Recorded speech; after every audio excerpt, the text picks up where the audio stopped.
राधे राधे। आप सब कैसे हैं? आशा करती हूँ आप सब बहुत अच्छे होंगे, मज़े में होंगे। आप सभी का बहुत बहुत स्वागत है हमारे न्यू ब्लॉग में।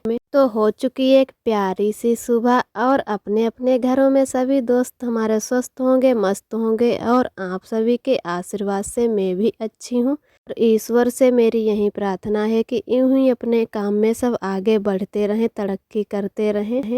और आज तारीख है 11 फरवरी, दिन है रविवार। तो सुबह सुबह जाने की कहाँ की तैयारी हो गई है। तो इधर हम अपने कपड़े रखने लगे, मायके जाने की तैयारी कर ली। अचानक मायके जाने का विचार बना लिया कि आज ही निकलना है। तो पहले से कुछ भी तैयारी ही नहीं की थी, क्योंकि आरब के पापा हैं ना कि वो भी बाहर जाने वाले हैं 1-2 दिनों में। तो मैंने कहा हमें पहले मायके छोड़ दो चल के। कुल दिन हो गए थे कि मायके नहीं गई थी। तो मैंने कहा चल, मम्मी ने नया घर बनवाया तो बुला रही थी कि लिंटर पड़े तब आ जाना, लेकिन हम लोग नहीं आ पाए क्योंकि हम दूसरे के सहारा थे। अगर आरब के पापा घर पे होते तो उनके साथ में ज़रूर आती। फिर मैं अच्छे से तैयार हो गई तो इधर पैर छूने लगी। तो मैंने कहा चलो सभी लोगों के पैर छू लेते हैं। और काफ़ी टाइम भी हो गया था क्योंकि पहले से मेरी कोई तैयारी ही नहीं थी। तो लगभग 12-1 तो घर ही में बज चुका था। तो पापा भी मेरे कहने लगे कि जाना है तो जल्दी जाओ, और नहीं तो काफ़ी टाइम भी हो गया क्योंकि आरब की तबीयत ठीक नहीं रहती। तो पापा तो मना ही कर रहे थे कि अभी मत जाओ, होली पर कह रही थी जाने को तो होली पर जाना।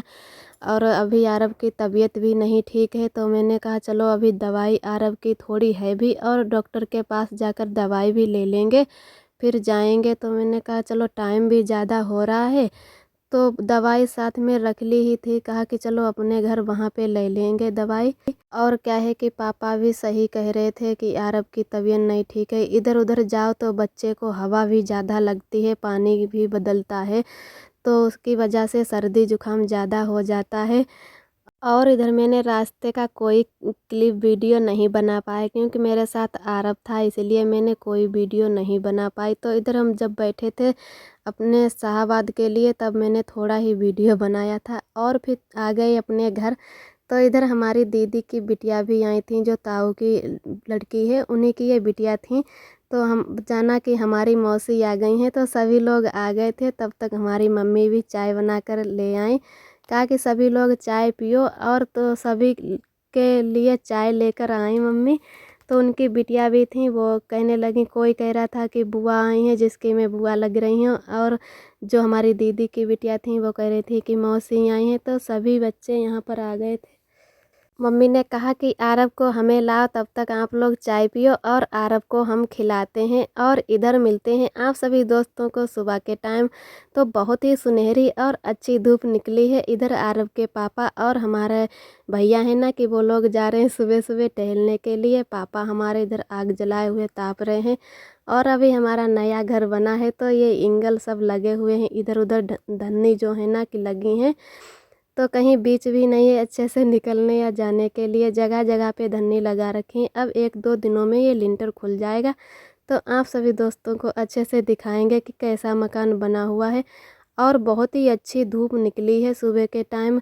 क्या है कि पहले यहाँ पे एक पेड़ था तो उसकी वजह से धूप भी नहीं अच्छी आती थी। अब है ना कि पेड़ वो कट गया तो धूप भी अच्छी आती है। धूप निकलती है तो तुरंत इधर सामने को लगती है। और आरब भी पापा के साथ में खेल रहे हैं। तो इधर हम नहा धो के कपड़े अपने धुल के फ्री हो चुकी हूँ काम से, तो आ गई हूँ इधर छत पे। मैंने कहा धूप भी बहुत अच्छी निकल आई है और कपड़े भी सुखा लेते हैं। तो इधर हम खाना खा पी के बिल्कुल तैयार होके आए छत पे। लगभग टाइम भी हो चुका था, 10 तो बज ही गया था। मैंने कहा चलो कपड़े भी धुल लेते हैं। क्या है कि मायके से जाओ या ससुराल से आओ, कपड़े तो ज़्यादा हो ही जाते हैं। अरब के भी कुल कपड़े थे धोने, और आज मैंने ये सूट पहन लिया। मैंने कहा बहुत दिनों से साड़ी पहन रहे हैं तो क्यों ना आज मायके में आ गई हूँ तो सूट ही पहन लेती हूँ। तो मैंने ये सूट पहना था और सारे कपड़े डाल देते हैं सूखने के लिए। यहाँ पर बंदर तो बहुत ज़्यादा हैं, फिर भी क्या है कि कपड़े को रखाना होता है, जैसे तकने बैठकर सुखाने पड़ते हैं, नहीं तो बंदर उठा ले जाते हैं। चाहे बांध के रखो या चिमटी लगा के रखो फिर भी फाड़ देते हैं। और क्या है कि अस्कर के नए कपड़े ज़्यादा जल्दी उठाते हैं। तो मैंने कहा चलो छत पर ही सुखा लेते हैं। पहले तो जैसे मेरा घर ही नहीं बना था तो कपड़े सुखाने के भी दिक्कत बहुत ज़्यादा होती थी। अब बन गया है तो मम्मी ने ये ऊपर एंगल लगवा लिए और इसी में तार बांध लिया तो कपड़े भी अच्छे से सूख जाते हैं। फिर हम आ गए हैं नीचे चाय बनाने के लिए। कुछ मेहमान आए थे जो हमारी जेठानी जी हैं, उनके भैया के शादी के लिए रिश्ता लेकर आए थे। तो मम्मी ने कहा कि चाय बना लो। उनकी मम्मी नहीं घर पे थी तो मैंने कहा चलो हम ही बना के मेहमानों को चाय पिला देते हैं। तो इधर हमारी अच्छे से चाय भी बन गई थी और जो मेहमान थे वो छत पे बैठे थे। उन छती पे सबको लेकर गई थी मम्मी, कहा कि चलो छत पे ही बैठो चल के। और वो उनके भैया का नाम है उपेंद्र, तो वो भी वहीं पे थे और आरब के पापा भी थे। 3 लोग और आए थे। तो इधर हमारी अच्छे से चाय बन गई है। मैंने मम्मी से कहा कि चाय आप देकर आओ ऊपर। तो मम्मी ने कहा चलो आप भी साथ में चलो। तो हमने कहा कि चलो हम चाय ले चलते हैं। और मम्मी जो है ना कि नमकीन बिस्कुट लेकर चल रही हैं छत पे। और क्या है कि मम्मी की ज़्यादा मेरी तबीयत नहीं ठीक रहती है तो वो जीना जब भी चढ़ती हैं तो थोड़ी थक जाती हैं। पहले से ही बहुत ज़्यादा बीमार थीं। तो इधर हम सब लोग आ गए छत पे। इधर हमारी लकड़ियाँ भी सूख रही हैं, अच्छी धूप निकल आई थी। तो फिर मैंने मम्मी को चाय दे दी थी और इधर सब पीने लगे। इधर आरव के पापा भी बैठे और ये जो है ना कि हमारे भी भैया हुए तो वो बैठे हैं और उधर वो मेहमान लोग सभी लोग बैठे हैं। तो सभी लोग सभी के साथ में चाय पी रहे हैं और कुछ बात भी कर रहे हैं शादी ब्याह के बारे में। तो इधर हमारी ये मम्मी खड़ी थी। फिर हम आ गए इधर नीचे। तो हमारी जो बड़ी अम्मा थी वो इस घर पे नहीं अभी आ पाई थी तो मम्मी ने कहा कि चलो चाय पानी करा देते हैं, फिर बाद में वो शादी ब्याह की खुद बात करेंगी। तो उनकी मम्मी तो बगिया में रहती हैं, उन्हें उस वहीं पे उनका घर बना हुआ है तो बाद में मेहमान वहीं पे जाएंगे। तब तक घर आ गए थे मेहमान। तो इधर हमारा ये मम्मी का बना हुआ है मकान, आप सभी को दिखाते हैं। अभी अच्छे से नहीं दिख रहा है क्योंकि यहाँ पे बहुत ये धन्नी लगी हुई हैं। जब ये हट जाएंगे तब अच्छा लगेगा। इधर हर चीज़ बनी हुई है, जब लिसाई पुताई हो जाएगी तो बहुत ही अच्छा लगेगा। अभी से ही अच्छा लग रहा है सब। और ये 1-2 दिनों में ये निकल जाएंगे। जब इनकल तो काफ़ी बीच निकल आएगा, अभी निकलने में भी दिक्कत होती है। यहाँ पे ये बाथरूम बना है तो अभी इसमें भी नहाया है नहीं जाता है क्योंकि अभी जल्दी में इसकी फर्श हुई है तो ये अभी अच्छे से पक नहीं पाई है। और इधर ये किचन भी बना है तो खाना भी बनाने की बहुत दिक्कत होती है क्योंकि पहले से थोड़ा ही मकान बना हुआ था। शादी ब्याह के चक्कर में मकान ही नहीं मम्मी ने बना पाया। और ये किचन हमारा बना है तो इसमें भी अभी जल्दी से ही फर्श डाली गई है। तो कमरे में हमारा खाना बन रहा है, वहीं पे सब लेटते हैं। बहुत का सारा सामान भरा हुआ है कमरे में, बिल्कुल बीच ही नहीं है। तो क्या है कि जब ये अच्छे से पक जाएगा, अभी लिंटर भी नहीं खुला है तो धूल मिट्टी भी बहुत ज़्यादा है। उसी की वजह से मम्मी कहने लगी जब सब अच्छे से हो जाएगा तभी किचन में खाना बनाएंगे, तब तक कमरे में ही बनाएंगे। और इधर आ गए हैं हम छत पर। तो इतने सारे यहाँ बंदर हैं कि डर भी लग रहा है छत पर आने में क्योंकि बहुत ही ज़्यादा बंदर हैं। कपड़े वपड़े भी उठा ले जाते हैं और इधर उधर टहलते भी रहते हैं। तो हमारी चाची भी छती पे थी तो हमने कहा चलो, और मम्मी भी यहाँ पे रंग लगाने के लिए आई थी, कहा कि रंग भी लगा लेते हैं। और वो मेहमान आ गए थे तो उनकी वजह से वो फिर से आ गए थे कुछ बात करने के लिए तो मम्मी नीचे उतर गई। तो इधर हम फिर यारब को लेकर बैठ गए। मैंने कहा कि यारब को थोड़ा धूप में ही बैठालते हैं तो थोड़ी सर्दी कम ही हो जाएगी और धूप भी बच्चे को ज़रूरी लगना है। तो इधर आरब को खेलने के लिए प्लेट दे दी और कंबल भी सर से उड़ा दिया क्योंकि थोड़ी थोड़ी हवा भी चल रही थी। धूप चाहे कितनी भी अच्छी हो फिर भी थोड़ी बहुत धूप में हवा भी लगती है। तो मैंने कहा चलो आरब को उड़ा भी देते हैं और अच्छे से खेलते भी रहेंगे। और देखो इतने बंदर हैं कि डर लग रहा है कि पास में ही खेल रहे हैं। देखो कैसे एक दूसरे के जुआ देख रहे हैं और खेल भी रहे हैं।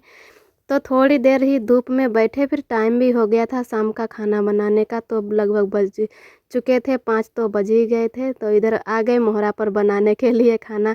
अभी घर में उतनी व्यवस्था नहीं हो पाई कि चूल्हे पर खाना बन जाए क्योंकि अभी लिंटर भी नहीं खुल पाया तो धुआं भी भर जाएगा अंदर। और चूल्हे पर क्या है कि खाना भी नहीं बन सकता अंदर क्योंकि पूरा घर बंद हो गया है। तो मम्मी ने कहा ऊपर ही व्यवस्था करेंगे खाना बनाने की। तो बाहर थोड़ी जगह पड़ी हुई है, वहीं पे खाना हम लोग बनाने लगे। तो सेमी आलू की सब्जी बनाई थी। तो हम और मम्मी ने खाना बनाया। और हमारी अभी एक सिस्टर भी हैं, वो मौसी के यहाँ गई थी, वहाँ पे जन्मदिन था मौसी की बिटिया का, तो हमारी जो मौसी की एक लड़की है वो भी यहीं पे रह रही है और हमारी जो अभी सिस्टर हैं वो भी यहीं, तो वो चली गई थी मौसी के यहाँ, तभी मम्मी को खाना बनाने को हो रहा है, नहीं तो वो बनाती हैं और हमें भी बनाना पड़ा। क्या है कि हमारी भाभी तो है नहीं, तो मायका और ससुराल एक ही जैसा लगता है, यहाँ पर भी आके खाना ही बनाना होता है। अपने आप बनाओ और अपने आप खाओ, ये नहीं कि मम्मी भी बनवाती हैं, लेकिन क्या है कि मेहमान आ जाते हैं या एक दो लोगों का खाना, टाइम तो लगता ही है। सेमी आलू की हमारी सब्ज़ी अच्छे से बन चुकी है, छौंक भी चुकी है, तो मैंने कहा चलो बाजरा की रोटी बनाते हैं। क्या है कि सेमी आलू के साथ में भी बाजरे की रोटी अच्छी लगती है, तो थोड़ी बाजरे की रोटी यहाँ पर बना लेंगे। और क्या है कि पापा हमारे बाजरे की रोटी पसंद तो करते हैं, लेकिन वो अच्छे से उनके भी दांत ख़राब हो चुके हैं, तो खा नहीं पाते, थोड़ी ये टाइट रोटी हो जाती हैं, कुड़कुड़ी जैसी। तो मम्मी ने कहा कि पापा के लिए तुम्हारे रोटी सेंक देंगे गैस पर, तो इधर थोड़ी ही रोटियां बनाएंगे और आरब के पापा को भी पसंद है रोटी, फिर भी वो मन से ज़्यादा नहीं खाते हैं, तो थोड़ी रोटी बना लेंगे बाजरे की और उसके बाद में थोड़ी रोटियां हैं कि वो गैस पर सेंक लेंगे। गेहूं का भी आटा लगा के रख लिया है, तो यहाँ पे नहीं बनाएंगे गेहूं की रोटी। तो इतनी हमारी रोटियां बन चुकी हैं, 5-6 रोटियां बना ली हैं बाजरे की।